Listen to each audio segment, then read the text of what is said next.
Hi dears, good morning എല്ലാം.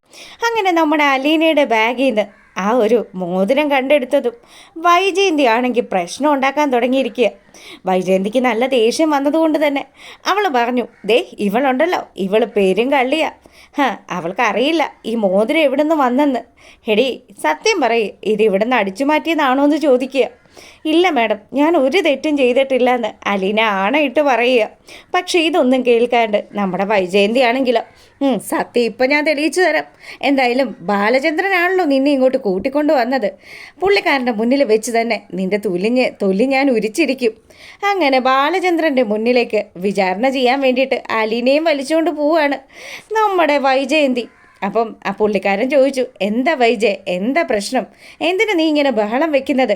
അതേ ബാലചന്ദ്ര, നിങ്ങൾ കണ്ടെത്തിക്കൊണ്ടുവന്ന വേലക്കാരി ഉണ്ടല്ലോ, അവളുടെ മുന്നിൽ പണപ്പെട്ടി തുറന്നു വെച്ച് കഴിഞ്ഞാൽ പിന്നെ അതിലൊരു തരി പണം പോലും കാണത്തില്ല. അതുപോലെ തന്നെയാണ് ഇവൾ സ്വർണം അടിച്ചു മാറ്റാൻ മിടുക്കിയ. എന്തായാലും ഇവളുടെ ബാഗ് പരിശോധിച്ച സമയത്ത് ഇതിന് മുന്നേ ഒന്നും ഞാൻ ഇവളുടെ ബാഗിൽ നിന്ന് ആ പൈസയോ സ്വർണമോ ഒന്നും കണ്ടിട്ടില്ലായിരുന്നു. പക്ഷേ ഇപ്പോഴുണ്ടല്ലോ അവളുടെ ബാഗിൽ നിന്ന് 1500 രൂപയും അതുപോലെ ദേ ഈ ഒരു മോതിരവും കിട്ടിയിരിക്കുക. ഇത് സ്വർണം തന്നെയല്ലേ എന്ന് ബാലചന്ദ്രനൊന്ന് നോക്കെന്ന് പറഞ്ഞു. അങ്ങനെ നമ്മുടെ വൈജയന്തി ആ മോതിരം എടുത്ത് ബാലചന്ദ്രൻ്റെ കയ്യിൽ കൊടുക്കുക. അയ്യോ മാഡം, ഞാൻ ആരുടെ ഒന്നും എടുത്തിട്ടില്ല. ഈ മോതിരം എൻ്റേതല്ല എന്നുള്ളത് സത്യം തന്നെയാണ്.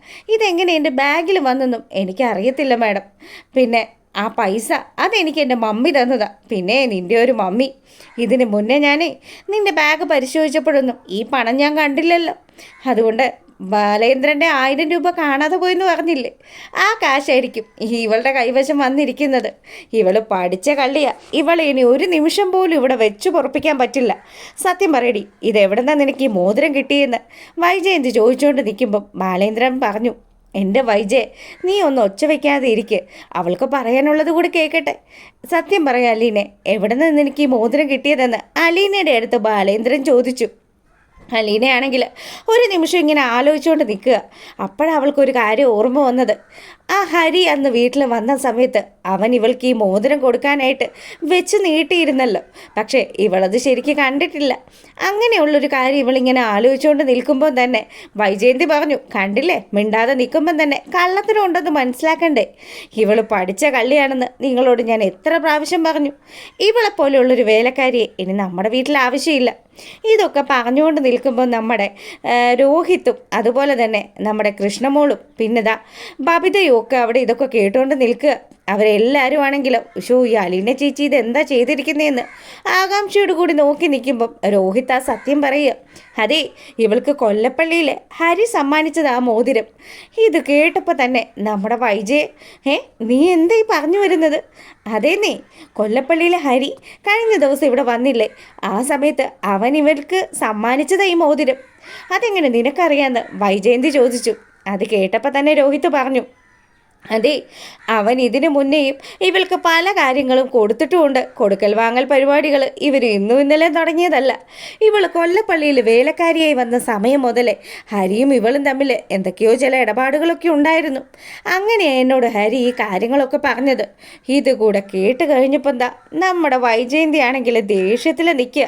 കണ്ടില്ലേ, അസത്ത് വീട്ടിൽ കയറ്റാൻ കൊള്ളിയല്ലാത്ത എനവാ, എവിടെ കിടന്നുണ്ടായതാണെന്ന് ആർക്കറിയാം.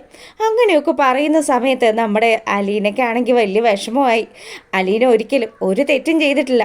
അവൾ സത്യസന്ധമായിട്ട് തന്നെ ബാലേന്ദ്രനോട് പറഞ്ഞു, സാറേ, എനിക്കറിയില്ല സാറേ, ഇതെങ്ങനെ എൻ്റെ ബാഗിൽ വന്നതെന്ന്.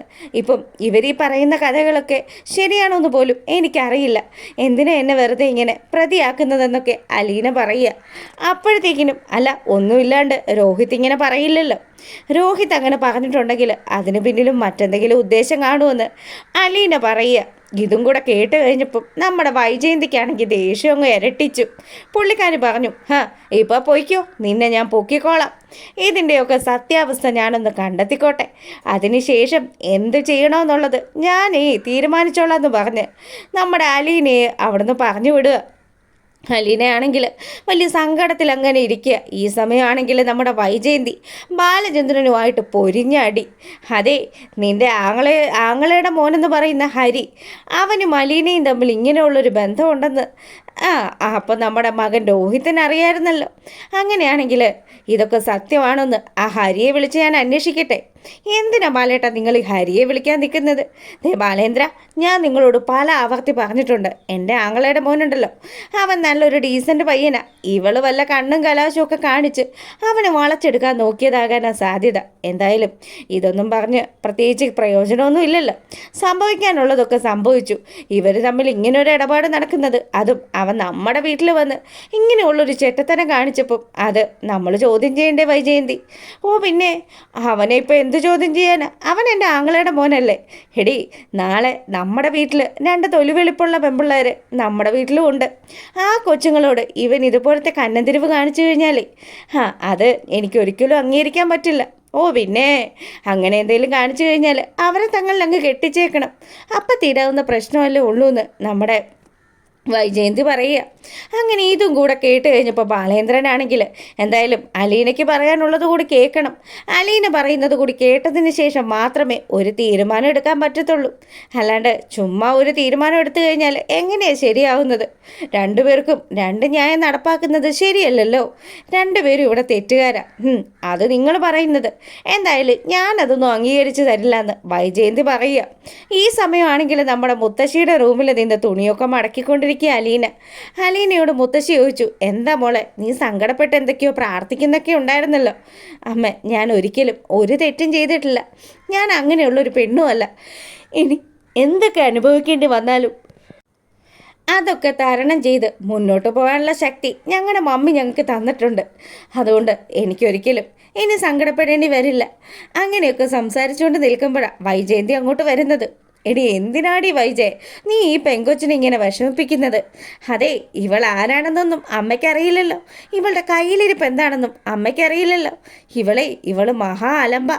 ഇവള് വലിയ വീട്ടിലെ ആണുങ്ങളെയൊക്കെ വശീകരിക്കാൻ തക്ക വിധം ആ വിധം ചീത്ത സ്വഭാവമുള്ളൊരു സ്ത്രീയാണെന്ന് നമ്മുടെ വൈജയന്തി അലീനയുടെ മുഖത്ത് നോക്കി പറയുമ്പം അലീനയ്ക്ക് അത് സഹിക്കാവുന്നതിലും അപ്പുറമാണ്.